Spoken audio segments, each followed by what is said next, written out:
That's a very hard question, trying to pinpoint one, because I basically spent my entire childhood at racetracks. So I think probably one of the most kind of memorable moments that I can think of is, and it's typical of me.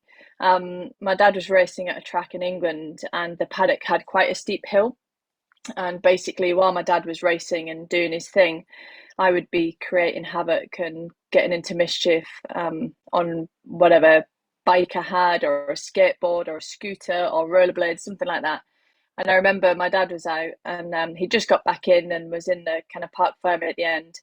And I, from the very, very top of this hill, was like, I'm going to go as fast as I can down this hill on my rollerblades.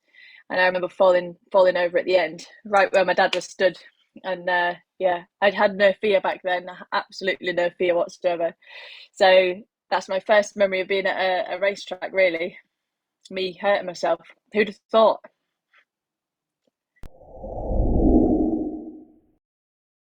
I think I didn't really have a specific driver particularly, other than like my dad, because you grow up watching, or I grew up watching my dad race, and you always think your parents invincible and they're always your hero. And he was very, and has been very influential in my motorsport career. And he helped me from a young age. He ran me in go-karts. He built some of the cars that I started off racing, and he's still there supporting me now. But I think in terms of kind of a person or a driver outside of family that I would look up to was always Michael Schumacher. Mainly because when I was kind of watching F1, that was kind of his era of kind of dominance, I suppose. So you always want to be able to emulate someone that wins all the time. So growing up watching him, it gave kind of, I suppose, standards that you really wanted to basically be the fastest whenever you were in the car. And I think there's someone else as well that I kind of look up to, kind of how they handle themselves off the circuit. And I really like Jenson Button, and how he kind of, he obviously got the job done on circuit, but actually he seemed like a pretty kind of laid back character off it as well. So, there's a mixture of two probably very different drivers there for you. Hopefully pick the best parts out of both of them. Really, it was a challenge that I'd never really thought about doing, and particularly was interested in doing. I'd always, again, watched my dad grow up racing tin tops, and that's the kind of touring car based GT stuff that I kind of wanted to do. So, but the opportunity was too good to say no in W Series. So, I just took it on as a bit of a challenge, something completely different, really, in terms of driving style, and just to see how long it would take for me to kind of adjust to it, and what actually was going to be different. And it's been a learning experience for me, and it has been a challenge. I will 100% say that. But certainly from what I learned last year to this year, I'm 100% a better driver than I was pre doing W Series. And there's been other factors that have been probably a little bit more of a hindrance than the actual skill of driving, which is, it's been out of my control, really.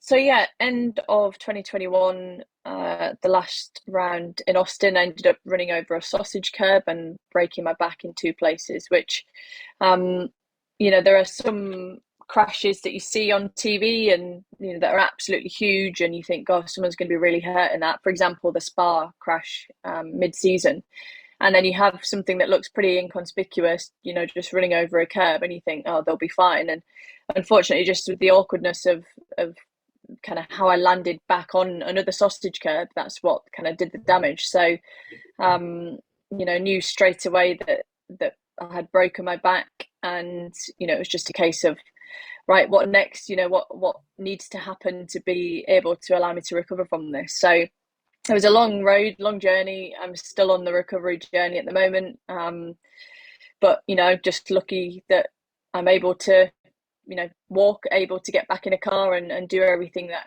I did before. So yeah, character building, you've got to look at it that way. I think I didn't really probably grasp the seriousness of it to start off with. I just thought, well, just fix me and away we go. But actually, you know, it was a bit more in depth than that, and I probably didn't really appreciate the recovery time that it would take as well. And you know, ultimately, I'm going to probably live with a bit of pain for the rest of my life now because of it. But you know, I don't you know regret any part of racing or anything like that. You know, from that point of view. But I think probably one of the hardest parts of it, and that I'm still kind of trying to, I suppose, move on from and make friends with again, is the kind of mental side of being back in a car again. You know, the kind of circuits where you know the kerbs are probably a little bit more aggressive than others. Those are the ones that you have, or that I have to kind of force myself to really run out on and make use of, because you're always in the back of your mind thinking, I really don't want to be launched in the air again and hurt my back again. So, you know, doing a lot of work with a sports psychologist and just trying to kind of you know reassure my brain really that it is okay and to you know carry more speed through those corners again. But you know, if you look at it really this season, yes, we've had some bad luck, but actually, if you remove those bad luck factors, which were completely out of my control, actually, you know, the season has been very positive. You know, I think even if I hadn't have injured myself on one, you know, I think the consensus generally is that they're unnecessary, or you know, there's a better solution out there to do the job. You know, I understand that track limits do need to be policed, and it's a tough job that the FIA have got and that the race stewards and everyone have got to try and you know make sure that the penalties that you get from you know abusing track limits are kind of fair and consistent. Um, but ultimately, you know, having the sausage kerbs there, you know, generally they're okay until something goes wrong, and then they are the absolute opposite end of the spectrum in terms of the damage that it causes to cars, the damage it causes to drivers, and you know, I think we've been lucky that you know no one's actually been killed yet that I'm aware of. You know, there might be, I think perhaps a go-kart driver, I think I read somewhere had maybe passed away from an incident with one. But you know, for example, with Sophia Flörsch's crash in Macau, you know, just lucky that she didn't get launched into a grandstand full of people, you know, spectators. And I think had something like that happened, I think sausage kerbs would have been removed a long, long time ago. But you know, we are making progress. You know, drivers like Vettel and Alonso and George Russell, you know, that everyone is kind of, you know, beating the drum in the sense that, you know, there needs to be other solutions to it. And we've seen that recently at Hungary, for example, where they actually removed all the sausage kerbs and you know did the track limits policing the old-fashioned way, where you know someone was stood watching and penalties were handed out. And you know I know there's a lot of kind of complaints from that side that they say you know the penalties that are given it ruins the race, etc., etc. But ultimately drivers will learn that if they do not want to have a 10-second penalty or drive through penalty, that they will stay within the track limits. And don't get me wrong, there'll be times where people make mistakes or someone's forced wide, but that's where there needs to be a better system in place to dish out the penalties, or you know dish out the consistency with what is deemed to have been a track limit cut for you know own advantage or own gain, and those that have maybe gone wide or cut the track to avoid a crash or something like that. You know, it's a very, very tough topic to know what's right and wrong. But you know, safety moves forward in all aspects, and the sausage kerb situation needs to do the same. Ultimately, drivers, we hate track limits. We absolutely hate it. So we want it to be as fair and as you know exciting and as entertaining as possible, but whilst not putting drivers at unnecessary risk. Season kind of was taken as a little bit of kind of ignoring the results and not focusing too much on the results, and just focusing on me getting fitter and stronger and building my strength and endurance again.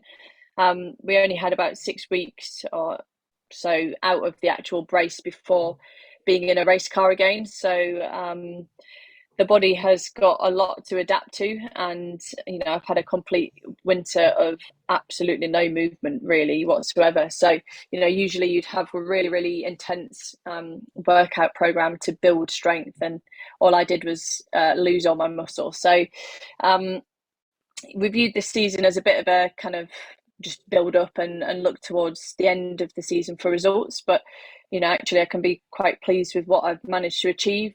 Race one, I was in 6th place, and then I got taken out by another driver. So again, that was something out of my control.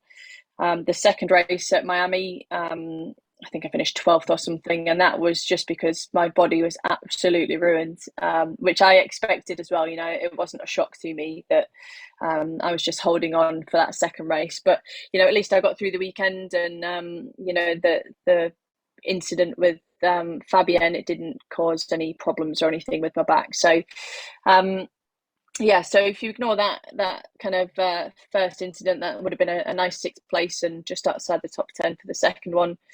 And then we went to Barcelona, I think, next, which unfortunately my car broke down in qualifying, so I didn't do any qualifying laps, so I had to start dead last. But actually the considering I hadn't actually been to the track before, and that's where the official test was, so all the other drivers had driven it, I was really pleased with the progress through practice, and the things that I needed to change in qualifying, that I was really, I felt really confident that I'd be able to achieve that and unlock some time. So that was probably very, very frustrating, probably one of the worst times of the season so far. Obviously Silverstone was great, home crowds, home track, so I really enjoyed that, and finally got some points to actually survive through a race. And then kind of carried on that progress, I suppose. So Paul Ricard again, first time there, and really enjoyed the circuit, and had my best qualifying of 6th place. Race came, got a really good start, really probably one of my best starts I've ever had, and then unfortunately got the door shut on me, and I got harpooned into the air again. So that was the end of that race. And then Hungary again was back in the points. So it's been an up and down season, but with each kind of down point, I try and take some positivity from it and learn something from it, and hopefully the next half of the season is going to be a good one. Particularly, I just want to finish in the points each race. That's all I want to do. It'd be great to keep inside that top 6. That's always the aim. The aim for anyone is always to try and win. But realistically, I definitely feel like I'm a top 6 driver. The pace is always there. It's just putting it all together on a lap, and understanding when you put new rubber on as well, how to unlock that extra pace from the new rubber. But yeah, we're making progress. Qualifying's getting better, and as long as I finish in the points in each race, that's really all I'm trying to do. Yeah, so Singapore should be interesting for sure. Slightly disappointed that we're not going to Suzuka. I was really looking forward to that, but I'd said for ages it would be cool to race at Singapore at night time. So not a bad substitute for Suzuka. We've obviously done one kind of street race-ish at Miami. It wasn't particularly a proper street track, but certain elements, certain parts of the track were very similar. So yeah, it's going to seem pretty fast, I think, around Singapore. I've just done a few sim sessions recently on the circuit. So there's a lot of corners. And yeah, racing at night time is going to be pretty cool as well. So I've actually been lucky enough to be in Singapore before. Lovely place, really, really kind of a spectacle of a place to go to. So looking forward to going back out there again. And yeah, hopefully we have a nice positive race there too. The main way to learn a new circuit is to get on the simulator and just do laps and laps and laps. And that is all I've been doing for Singapore. The first time I drove it, I use a company at Silverstone called iZone Performance. Really cool setup they've got with different sim rooms. They've got a gym and all sorts of stuff. And I had a 2-hour session there. And probably by the end of the 2-hour session, I probably was like 80%, 100 kind of okay with the circuit on which corner comes next and which curbs to use and not use. And now, a couple of days later, I'm kind of fairly confident with my way around Singapore, but it's never the same as driving it in real life. You know, there'll be some of the corners that are probably slightly different profiles, some of them where the straight might be a little bit shorter or a bit longer. So yeah, it's going to be a bit of an exploratory run for the practice session, which is going to be the same for everyone. You know, none of us have raced there before, so at least that's a little bit more even than some of the circuits where some drivers have been at more times than, you know, anyone. I think there is a massive progression for females in motorsport, not just drivers, but mechanics, engineers, marshals, you know, data analysts, strategists, everyone. You know, if you look at every team, there is a lot more females involved.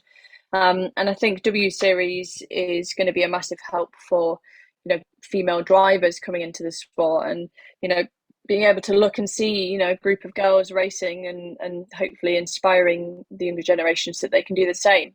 And you can see a kind of knock-on effect already, even though W Series has only been going for kind of 3-4 years, that actually there are a lot more younger girls getting into karting, you know, really, really young, you know, 7, 8, 9 years old.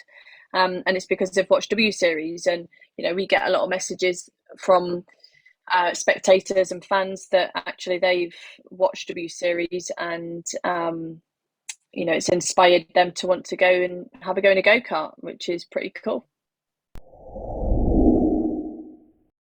There's a massive push really from F1 and the drivers in F1 as well to, you know, make motorsport a little bit more of a welcoming place to be in. You know, really celebrating people from all walks of life and making sure that there's representation through every part of the sport.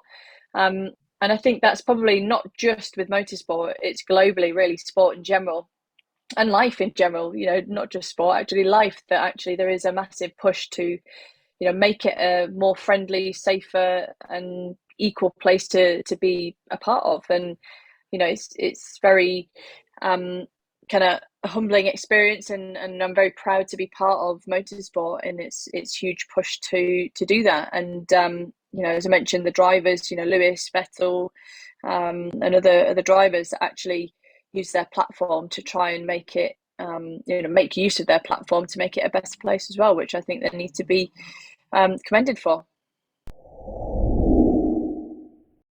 I'm not 100% certain yet with what is going to be happening the next few years. You know, I've got to finish this season first, and just see what other opportunities there are as well as W Series. You know, I've got a few kind of feelers out for different championships and see what they bring. You know, I'd love to get back in a tin top and in a GT car or a touring car again. So, yeah, lots of other opportunities for sure, but you know, who knows? Until I get the season done, who knows what's going to happen.